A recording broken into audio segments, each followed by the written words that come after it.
नमस्कार प्रेक्षकांनो, स्टार प्रवाहावरील तू ही रे माझा मितवा या मालिकेच्या आगामी भागात आपण पाहणार आहोत की राकेश आपल्या रूममध्ये असतो आणि स्वतःलाच म्हणतो, सगळे हुकमाचे पत्ते आपल्या हातात ठेवूनच मी परत आलोय.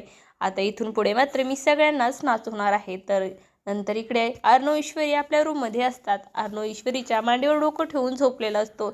ईश्वरी त्याच्या डोक्यावरून प्रेमाने हात फिरवते. अर्णव तिला म्हणतो की राकेशचा कॉन्फिडन्स बघितलास ना. तेव्हा आता लगेच ईश्वरी म्हणते, आपण आता मात्र असा डाव टाकायचा की तो न अडकलाच पाहिजे. त्यानंतर इकडे राकेश हा रियाचे दागिने त्याच्या रुमालामध्ये असतात. तो म्हणतो की आता रियाचे दागिने आहेत, मी विकतो आणि थोडे पैसे काही मला मिळतील. ते दागिने घेऊन मात्र तो रुमालमधून तो जायला निघतो. दरवाजात येतो आणि तोच लगेच अंजली दरवाजा उघडून येते. तर राकेशच्या हातामध्ये तो रुमाल बघते आणि विचारते की काय आहे, काय लपवताय तुम्ही. राकेश घाईघाईने ते लपवण्याचा प्रयत्न केला असतो. तर राकेश पूर्णपणे घाबरून जातो.